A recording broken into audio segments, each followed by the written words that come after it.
Hello friends, I am Advocate Arun Kumar Singh. Welcome you all in AKS Study channel. Today we will study the GK part and it is very important for competitive examination. So please like, share and subscribe my channel. So we will study the Communal Award 16 August 1932. After the second roundtable conference, MacDonald means Prime Minister of Britain had declared the Communal Award to be implemented in India. While Gandhiji was arrested on his return from London after the second roundtable conference. Gandhiji was in jail before the second roundtable conference because he had launched the Salt Satyagraha and civil disobedience movement. So he was put on jail, and before the second roundtable conference he was released on bail, and he was asked to go to London to participate in second roundtable conference, but it was fruitless. There was no conclusion arrived between Prime Minister and Gandhiji. So on his arrival after second roundtable conference, he was again imprisoned in jail. British Prime Minister Ramsay MacDonald announced his award on communal representation in 16 August 1932. British prime minister Commonwealth award को घोषणा कर दिया कि इसको भारत में लागू किया जाएगा despite of disagreement of the Congress. Besides containing provision on communal representation of Muslim, Sikh, European, it instead communal representation of depressed class also. Communal representation सिर्फ रिलीजन के आधार पर नहीं दोस्तों, रिलीजन के आधार पर मुस्लिम को दिया जाएगा, रिलीजन के आधार पर सिख को दिया जाएगा, और रेस के आधार पे मीन्स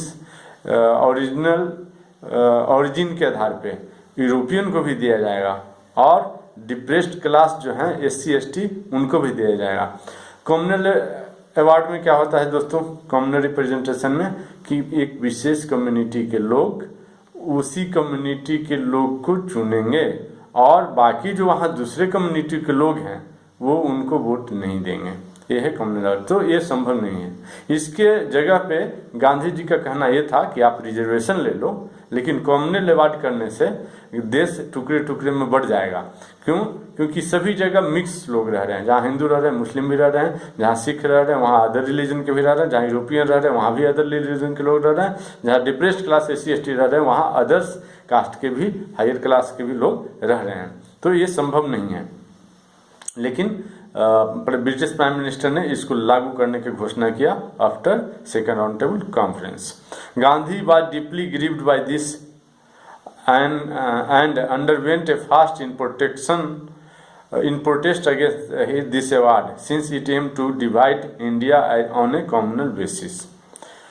गांधी जी इससे काफ़ी दुखी हुए कि British prime minister communal representation को इंडिया में लागू करने जा रहे हैं, और उन्होंने फास्ट की घोषणा कर दी। While many political Indians saw fast as a diversion from the ongoing political movement, बहुत सारे भारतीय नेता ये सोचे कि गांधी जी फास्ट कर रहे हैं तो ये पॉलिटिकल जो मूवमेंट है उससे ध्यान को भटकाने के लिए कर रहे हैं। All were deeply concerned and emotionally shaken. सभी लोग डीपली कंसर्न थे गांधी जी के बारे में और इमोशनली भी हिल गए थे, भावनात्मक रूप से भी। Almost everyone in India mass meeting took place. Political leaders of different persuasions like Madan Mohan Malviya, B.R. Ambedkar and M.C. Raja become active. सभी जो देश के नेता लोग हैं वो मास मीटिंग करना शुरू कर दिए कि इसका कोई सोल्यूशन निकाला जाए। कम्युनल अवार्ड ना हो तो इसका क्या सोल्यूशन हो सकता है और गांधी जी का जान बचाया जा सके, ताकि गांधी जी फास्ट को तोड़ दें। In the end succeeded in hammering out an agreement between the Pune Pact. तो लास्ट में पूना पैक्ट के रूप में इसकी समाप्ति हुई या गांधी जी की फास्ट तोड़ा गया। पूना पैक्ट में गांधी जी और भीमराव अंबेडकर के बीच हुआ, जिसमें भीमराव अंबेडकर को यही बोला गया कि आप कम्युनल अवार्ड की बात छोड़ दो, कम्युनल अवार्ड संभव नहीं है किसी भी तरह, उसके जगह पे आप रिजर्वेशन ले लो। और उन्होंने मांग किया कि हमें रिजर्वेशन मीन्स लोकसभा में भी चाहिए और सेंट्रल असेंबली, स्टेट असेंबली और गवर्नमेंट जॉब में सभी जगह पे चाहिए, तो उनको दे दिया गया रिजर्वेशन। तो what is Poona pact, we will see friend. Poona pact, Gandhi Ambedkar pact, जो कि सितंबर 25 को हुआ 1932 में। As discussed, the communal award created immense dissatisfaction among Hindu. Communal award जो था वो हिंदू के बीच बहुत ही असंतोष की भावना पैदा कर दिया। Gandhi who was on fast in protest staked his life to get the award repudiated। Gandhi ji already fast पे थे कि इसको कम्युनल अवार्ड को वापस लिया जाए, नहीं तो हमारी फास्ट में तुरने वाली नहीं, हमारी जान जाए तो जाए। According to the pact, idea of separate electorate for the depressed class was abandon. जब पूना पैक्ट गांधी जी अम्बेडकर के बीच हुआ तो इसमें ये बोला गया कि जो कम्युनल अवार्ड है उसको हम नहीं लेंगे और इस पर हम एग्री हैं। But seats reserve for them in the provincial legislature were increase from 71 in the award to 147। लेकिन कम्युनल अवार्ड में 71 सीट सिर्फ SC/ST को मिला था दोस्तों, जो कि संख्या बढ़ा करके 147 पर भी एग्री हो गया कि प्रोविंशियल लेजिस्लेचर में 147 टोटल सीट आपका रिजर्व रहेगा। तो सीट रिजर्वेशन के लिए गांधी जी एग्री थे, लेकिन कम्युनल अवार्ड के लिए एग्री नहीं थे, और उन्होंने ऐसा करने पर फिर फास्ट तोड़ दिया। And in the central legislature to 18% of the total seat. Central legislature में जो MP हैं उनको टोटल सीट का 18% SC/ST को रिजर्व रहेगा। Ultimately the fast ended with the Poona pact which annul the award. जो कम्युनल अवार्ड को समाप्त कर दिया गया तो पूना पैक्ट साइन हुआ और उसके बाद गांधी जी ने फास्ट को ब्रेक किया।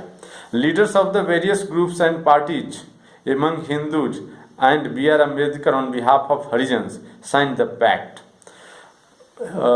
गांधी जी के पद से बहुत सारे हिंदूवादी नेता थे वो, ये कांग्रेस के लीडर थे वो, और हरिजन के साइड से डॉक्टर B.R. अम्बेडकर ने ये पूना पैक्ट को साइन किया, जो कि पूना में हुआ था। गांधी जी जेल में कहाँ बंद थे दोस्तों, तो वो भी पूना में ही थे।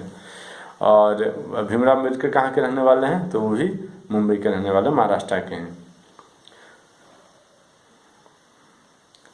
The Poona pact between caste Hindus and the depressed class agreed upon a joint electorate। Joint electorate क्या होता है दोस्तों, कि जहाँ पे सभी लोग देंगे वोट, और यदि हरिजन का खड़ा होना है तो उनका सीट रिजर्व रहेगा, वो हरिजन के खड़ा होंगे और रोटेशन पे होगा। आज यहाँ हरिजन का सीट तो कल कहीं और मिलेगा, परसों कहीं और मिलेगा, नेक्स्ट टाइम कहीं और मिलेगा, और सभी लोग वोट देंगे।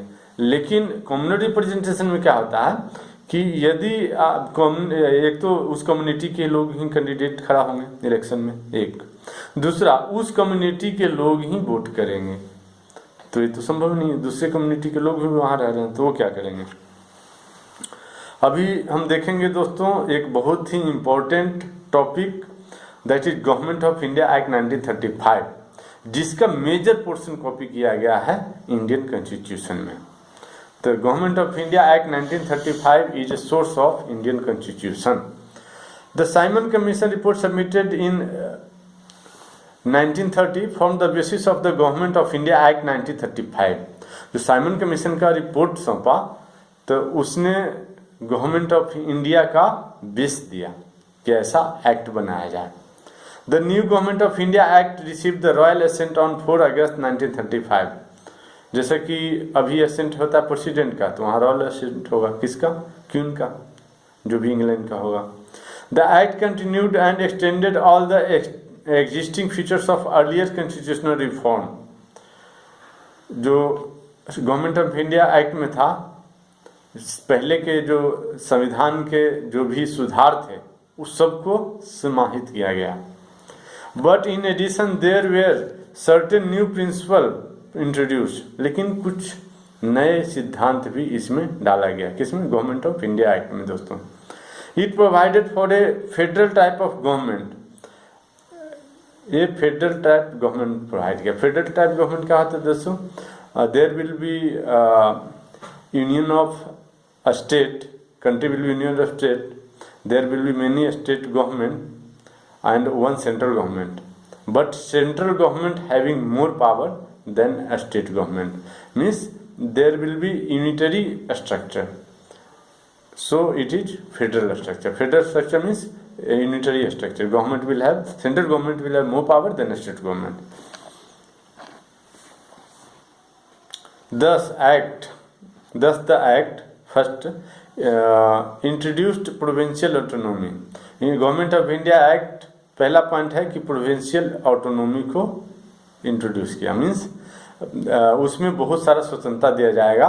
मीन्स गवर्नमेंट वहाँ के लोकल नेता जो हैं देश के वो फॉर्म करेंगे। जबकि इलेक्शन इसके तहत हुआ था तो उसमें 11 में से 8 कांग्रेस ने गवर्नमेंट फॉर्म किया, 3 बाकी लोगों ने किया, कुछ में मुस्लिम लीग ने भी किया। दूसरा point government of India act का ये स्पेशल फीचर है दोस्तों। पहला क्या? Introduction of provincial autonomy. दूसरा स्पेशल फीचर है गवर्नमेंट ऑफ इंडिया एक्ट का कि अबलिश्ड डायरची इन प्रोविंसेज। बोला प्रोविंसेज में सेंट्रल गवर्नमेंट में ब्रिटिश और देश के जनता के द्वारा शासन मीन्स कांग्रेस दोनों करती थी। कांग्रेस भी हो सकता है, दूसरा पार्टी भी हो सकता है, वो बोला नहीं चलेगा, सिर्फ वहाँ के लोकल लीडर हैं वही नेता रहेंगे, वही गवर्नमेंट में भाग लेंगे, वही गवर्नमेंट को फॉर्म करेंगे। लेकिन दोस्तों सभी पावर गवर्नर के हाथ में था। गवर्नर जो स्टेट प्रोविंशियल असेंबली है उसको सुपरसीड करके कोई भी कानून पारित कर सकता था, और बहुत कम पावर दिया गया था, जैसे एजुकेशन, हेल्थ और डिफेंस या होम मिनिस्ट्री, ये सब नहीं दिया गया था। रेवेन्यू कलेक्शन भी नहीं दिया गया था, सब पावर था गवर्नर के हाथ में। तीसरा, made minister responsible to the legislature and federation at the centre. बोले कि जो वहाँ पर गवर्नमेंट होंगे वो गवर्नमेंट किसके प्रति रिस्पॉन्सिबल होंगे? तो लेजिस्लेटिव के प्रति, और सेंट्रल असेंबली में मिनिस्टर जो होंगे वो फेडरेशन के प्रति रिस्पॉन्सिबल से, उस वहाँ भी सेंट्रल असेंबली के प्रति मिनिस्टर रिस्पॉन्सिबल होंगे। तो इस बात को नहीं माना गया। तो गवर्नर जनरल जो थे, वाइसराय थे, वो सीधे सुपरसीड कर सकते थे सेंट्रल असेंबली के, और कोई भी पारित कर सकते थे, या कोई भी पारित बिल है उसको भी खारिज वो कर सकते थे। The government of India act 1935 was condemned bye nearly all section of Indian public opinion and was anonymously rejected by the Congress. Government of India act जो है वो सभी भारतीय नेता इसके रिजेक्ट कर दिए, सभी इसका निंदा किए। The Congress demanded itself the convening of constituent assembly elected on the basis of adult franchise to frame a constitution for an independent India। ये तो संभव ही नहीं था, आज़ाद देना नहीं चाहते थे, लेकिन कांग्रेस डिमांड कर रही थी कि भारत को एक आज़ाद देश होना चाहिए, आज़ाद देश घोषित करो, उसके लिए एक कंस्टिट्यूएंट असेंबली का निर्माण करो, और कंस्टिट्यूएंट असेंबली का जो मेंबर होंगे वो एडल्ट फ्रेंचाइज के बेसिस पे पूरे देश से चुने जाए, जो कि गवर्नमेंट ने outright forthwith rejected it. Although the Congress opposed the act, Congress ने गवर्नमेंट ऑफ इंडिया एक्ट का अपोज किया, लेकिन फिर भी उसने इसके तहत जो इलेक्शन कराएगा उसमें भाग लिया, और 11 में से 8 प्रोविंसेज में इन्होंने अपना गवर्नमेंट भी फॉर्म कर दिया। बाद में रिजाइन किया, उसको भी हम देखेंगे। It contested the election when the constitution was introduced on 1 April 1937। Government of India act को कब लागू किया गया दोस्तों? तो 1 अप्रैल 1937 को लागू किया। गवर्नमेंट ऑफ इंडिया एक्ट को 1 अप्रैल 1937 को लागू किया गया, और इसके तहत पूरे देश में इलेक्शन कराया गया स्टेट गवर्नमेंट को फॉर्म करने के लिए, स्टेट प्रोविंशियल लेजिस्लेटिव असेंबली को बनाने के लिए। And form ministers first in 6 provinces and then in 2 another. इतना ही नहीं, इन्होंने 8 स्टेट में तो अपना गवर्नमेंट भी बना लिया, इलेक्शन भी भाग लिया। एक तरफ बोले रिजेक्ट मैं करता हूँ, इसको गवर्नमेंट ऑफ इंडिया एक्ट को नहीं मानता हूँ, लेकिन जब गवर्नमेंट ऑफ इंडिया एक्ट लागू हो गया और इसके तहत इलेक्शन कराया गया, तो कांग्रेस इलेक्शन में भाग लिया और 8 स्टेट में अपना मिनिस्टर भी बनाया, गवर्नमेंट बनाया। The Muslim league was however not happy with the Congress rule. Muslim league तो कभी एग्री होता ही नहीं था। मुस्लिम लीग और कांग्रेस दोनों एक दूसरे के प्रतिद्वंदी के रूप में देखते थे। तो मुस्लिम के किसी रूल के किसी अच्छे बात पे कांग्रेस खुश नहीं होता था, और कांग्रेस की किसी अच्छे बात पे मुस्लिम लीग खुश नहीं होता था। Specially mister Jinnah who describe it those words, Congress was drunk with power and was oppressive against मुस्लिम।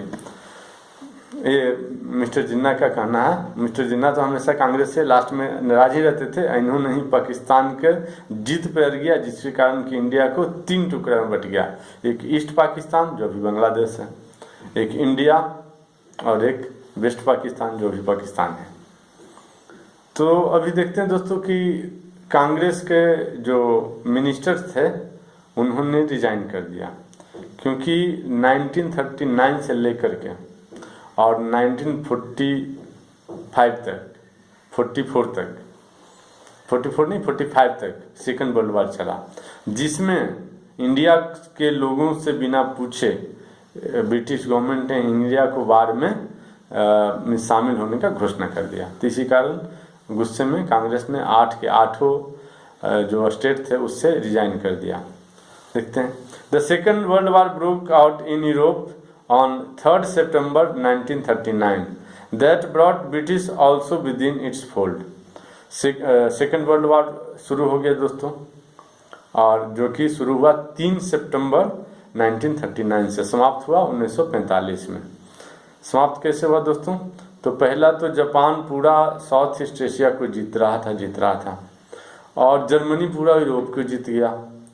तो जर्मनी से क्या गलती हुआ कि उसने रसिया पर अटैक कर दिया। रसिया ने क्या कर दिया कि जर्मनी को हरा दिया, जर्मनी को कब्जे में ले लिया। और जापान ने गलती क्या किया कि जापान कहाँ फार मीन्स ईस्ट में है और अमेरिका कहाँ फार वेस्ट में है। तो जापान ने पर्ल हार्बर पे अटैक कर दिया, ये भी एक गलती। इसने क्या किया, इसने 6 अगस्त 1945 को एक एटम बम गिरा दिया हिरोशिमा पे। फिर भी जापान ने सरेंडर नहीं किया, बोला लग रहा है और चाहिए। तो 9 अगस्त 1945 को एक और एटम बम गिरा दिया नागासाकी पे। तो जापान ने तुरंत सरेंडर कर दिया। तो जापान और सरेंडर कर दिया, जर्मनी पे इधर कब्जा कर लिया, रसिया ने हरा दिया लगभग। तो बची क्या गया, जापान और जर्मनी दोनों ही बड़े ताकत थे। तो सेकेंड वर्ल्ड वार में जर्मनी की हार हो गई। Without consulting the Indian leaders, the Viceroy declared that India also as a belligerent country। बिना इंडियन पॉलिटिकल लीडर को कंसल्ट किए, इंडियन पीपल को कंसल्ट किए, बिना इंडियन लोगों से पूछे, वाइसराय ने डिक्लेयर कर दिया कि भारत भी सेकेंड वर्ल्ड वार में शामिल है। और शामिल है तो किसके साइड से? ब्रिटेन के साइड से ही, ब्रिटेन का ही सब कुछ चल रहा है। This evoked sharp criticism from Indians. इस बात को लेकर के भारतीय बहुत नाराज हुए, बहुत गुस्सा हुए कि हमारा कोई युद्ध से लेना देना नहीं, हमें क्यों आप शामिल कर दिए। The Congress took the stand that India could not associate herself in a war said to be a democratic freedom when the very freedom was denied to her. Congress ने कहा कि भारत को इस तरह से युद्ध में शामिल नहीं किया जा सकता है। भारत को चाहिए डेमोक्रेटिक इंडिपेंडेंट कंट्री, भारत को ये आज़ादी चाहिए, अभी इसको युद्ध नहीं लड़ना है। The Congress demanded that India should be declared an independent nation, और भारत को एक इंडिपेंडेंट नेशन की घोषणा किया जाए। तो ये कभी संभव नहीं था और वायसराय ने नहीं माना। Then only would the country help Britain in war. जब भारत को घोषणा किया जाएगा कि इंडिपेंडेंट कंट्री है तभी वार में सहायता करेगा भारत। Viceroy in his reply dated 17 October 1939 rejected the Congress demand as it impracticable and took a stand that the government could think over the entire constitutional scheme after the war। और viceroy ने कहा कि नहीं, हम इसको रिजेक्ट करते हैं कांग्रेस के डिमांड को, ये इम्प्रैक्टिकेबल है और वर्ल्ड वार जब खत्म हो जाएगा, समाप्त हो जाएगा, तो संविधान के स्कीम पर हम कुछ विचार करेंगे, संविधान में संशोधन पर हम कुछ विचार कर सकते हैं। Congress condemn the viceroy reply and the Congress ministries everywhere resigned on 22 December 1939। Congress के मिनिस्टर जहां भी थे प्रोविंसेस में सारे, वो सभी ने रिजाइन कर दिया। क्यों? क्योंकि ये वायसराय के रिप्लाई से कि कांग्रेस को युद्ध में शामिल किया जाएगा और युद्ध के बाद हम कॉन्स्टिट्यूशन में थोड़ा सुधार कर देंगे, जबकि कांग्रेस बोलती थी कि नहीं, हमें कंप्लीट इंडिपेंडेंस चाहिए, उससे कम कुछ भी नहीं। Jinnah was happy over this and he called upon the Indian Muslim to celebrate the resigning of the Congress ministry as the day of deliverance. अब जिन्ना इससे बहुत हैप्पी हो गए कि कांग्रेस ने 8 के 8 स्टेट गवर्नमेंट से रिजाइन कर दिया, तो इसको उन्होंने सेलिब्रेट किया। अभी देखते हैं दोस्तों पाकिस्तान रेजोल्यूशन, जो कि 24 मार्च 1940 को पास हुआ। It was 1930 the Iqbal suggested the union of frontier provinces Baluchistan, Sindh and Kashmir as a Muslim state with the federation, within the federation, means British government के अंदर में ही बलूचिस्तान डिस्ट्रिक्ट और frontier province, north west frontier province district और Sindh district और कश्मीर को मिला करके एक स्टेट बनाया जाए, मुस्लिम स्टेट बनाया जाए। अलग देश की घोषणा नहीं किया। ये सबसे पहले किसने कहा? इकबाल ने कहा। This provided to create an idea which germinated during the early 30s to burst into a creation of burst into vigorous life with the advent of the new reform। ये आइडिया दोस्तों जो जर्मिनेट हो गया एक अलग state, मुस्लिम state के लिए, वो burst into vigorous life with the advent of the new reform, मतलब लोगों को जिंदगी में आगे मुश्किल का सामना करना पड़ा इसके आइडिया के कारण। क्या करना पड़ा? तो मुस्लिम धीरे धीरे अलग स्टेट फिर अलग देश का ही मांग करने लग गए। The idealist Chaudhary Rahmat Ali developed this conception at Cambridge. Rahmat Ali ने मुस्लिम स्टेट का अलग, मुस्लिम अलग कंट्री का कंसेप्ट डेवलप किए, इंडिया में रहकर नहीं, कैम्ब्रिज में, इंग्लैंड में ही रहकर किए। Where he inspired a group of young Muslim and invented the term Pakistan in 1935।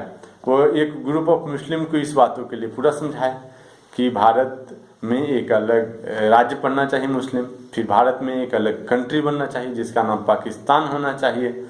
और वो जो आइडिया था वो फैलते फैलते इंडिया में आ गया। इंडिया में भी मुस्लिम लीग ने मांग करने लगा, मुस्लिम अपने आप को मुस्लिम का रिप्रेजेंटेटिव बोलने लगा, और लास्ट में माउंटबेटन को इतना उन्होंने समझाया बुझाया और इतना परेशान किया लॉर्ड माउंटबेटन को, लॉर्ड माउंटबेटन भी एग्री हो गया, जबकि कांग्रेस कोई एग्री नहीं था। लास्ट में कांग्रेस को भी एग्री होना पड़ा और India was divided into 3 part, East Pakistan, India and West Pakistan. His idea seemed, his means Chaudhry Rahmat Ali. Chaudhry Rahmat Ali idea seemed visionary during that time. Within 7 years, they had been turned into a political program by Jinnah with the new name, its slogan और banner. क्या banner? कि हमें चाहिए अलग मुस्लिम राष्ट्र Pakistan. The ideology of Iqbal, the vision of Rahmat Ali and the fears of Muslim were thus united the practical genuine of Jinnah to bind Muslim together as never before during the British period and laid an effect on the act on political creation of Pakistan। अब धीरे धीरे ये idea जो था रहमत अली का, और ये जिन्ना ने इसको हवा देना शुरू कर दिए और मुस्लिम को इससे डराने लगे कि अलग यदि पाकिस्तान नहीं बना, अलग मुस्लिम राष्ट्र नहीं बना तो आप लोगों को जीवन खतरे में आ जाएगा। तो इस तरह से पाकिस्तान की मांग बढ़ने लगी। Pakistan resolution was an important landmark in this contest. Pakistan resolution किसने पास कर दिया? मुस्लिम लीग ने अपना सेशन में पास कर दिया।